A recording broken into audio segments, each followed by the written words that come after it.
The First Tortilla by Rudolfo, Anaya. Jade opened her eyes and yawned. She knew she had slept late because the sun had already risen. "Time to awaken, precious Jade," her mother whispered. She was crushing dry chili pods in a metate. "Time to greet the sun," her father said.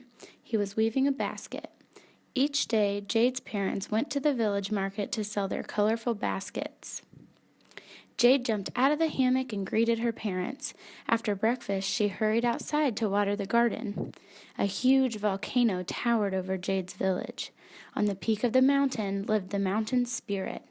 When the mountain spirit spoke, the earth rumbled and smoke filled the sky. Sometimes burning lava poured down the mountainside. Jade said a prayer. "Mountain spirit, send us rain. Our bean and squash plants are dying." She picked up a clay pot and walked to the lake. Jade greeted the other village girls who were also collecting water. The once beautiful lake was almost dry. She filled the pot and returned to the garden. As she worked, a lovely blue hummingbird flew in front of her. "You must go to the mountain spirit and ask for rain," the hummingbird whispered, "and you must take a gift." Her father had told her the small birds brought messages from the mountain spirit. Jade knew she must listen. "The path is very dangerous," she said. "I will guide you," the hummingbird replied. Jade ran back into the hut. "What is it, my daughter?" her mother asked. Jade told her parents what had happened. Her mother smiled and said, "A blue hummingbird once flew over your crib when you were born. It was a special sign." "Why don't the rains come?" Jade asked her father. "Years ago we had rain and good harvest, but the people forgot to thank the mountain spirit. We did not take gifts to the mountain. Now it is angry and there is no rain." "I can take a gift of food," Jade said. Her father shook his head. "A girl cannot climb the mountain. You will fall from the cliffs like a bird without wings." "Our gardens are dying," her mother said. "Soon we must leave our home in search of food. That will be the end of our way of life." Jade grew sad. She knew the people did not want to leave their village. They had lived at the foot of the volcano for many generations. This had been the home of their ancestors.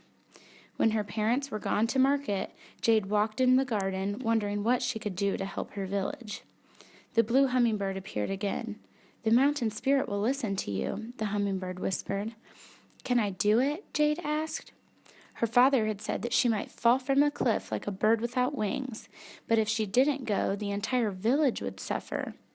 "Yes, I will go," she decided. She warmed a bowl of beans and squash and sprinkled chili powder on the food. "I hope this pleases the mountain spirit," she said. She gathered a rebozo around her shoulders and followed the hummingbird up the narrow path. Suddenly the mountain shook and boulders came crashing down. "This way!" the hummingbird cried. Jade jumped aside and the boulders missed her. Finally, they arrived at the home of the mountain spirit, where butterflies danced among a rainbow of flowers. A waterfall cascaded into a clear blue lake. "Why have you come?" the mountain spirit asked. Thunder and smoke filled the sky. "I came to ask for rain," Jade replied. "Without rain, our plants will die and we will starve. Your people no longer honor me," the mountain spirit said. "I have not forgotten you," Jade answered. "I brought you a gift." She uncovered the bowl of beans and squash. A pleasant aroma filled the air. The mountain spirit was pleased. "You are a brave girl. I will send rain, and I will give you a gift. You may have the food the ants store in the cave." Jade looked at the ants scurrying on the ground. "The ants carry pebbles," Jade said. "Look closely," the mountain spirit whispered. Jade fell on her knees. "What are you carrying?" she asked the ants. "This is corn," one ant replied. "Taste it," another ant said, offering a kernel. Jade chewed the corn. "Oh, what a sweet flavor," she cried. "Where does it come from?" "It grows here on Corn Mountain. We gather the grains and store them in a cave. Come with us." Jade followed the ants into the cavern. On the floor she found piles of corn. "Corn is a gift from the mountain spirit," the ant said. "Take all you want." Jade gathered the corn in her rebozo. She thanked the mountain spirit, she thanked the hummingbird for guiding her, and she thanked the ants for sharing their corn. Then she carefully made her way down the mountain with her prize. Her parents had returned from the market. Jade entered her home and spilled the corn on the floor. "What is this?" her father asked. "Corn," Jade cried. "The mountain spirit gave it to me. Here, taste it."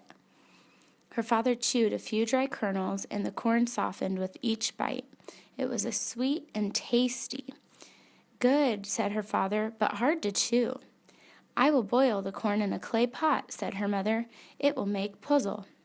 When the puzzle was ready, Jade's father tasted it. "Wonderful," he exclaimed. "We must thank the mountain spirit for this food."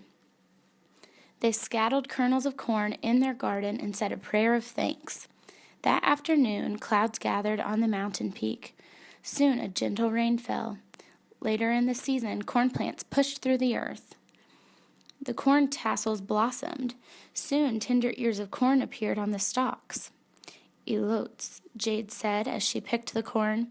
That evening they ate corn, beans, and squash flavored with red chili. When the corn was dry, Jade placed some kernels in a metate and crushed them with a mano. She sprinkled water on the cornmeal. The gruel was thick like dough. "Masa," Jade said. She patted the masa back and forth in her palms until it was flat and round. Then she placed it on a hot stone near the fire. While they were eating, they smelled the masa cooking on the hot stone. "What is that sweet aroma?" asked her father. "The masa," Jade cried.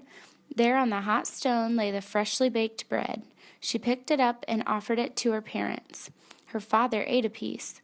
Very good." "Delicious," her mother exclaimed. "What shall we call this bread?" Jade thought a while. "I'll call it a tortilla."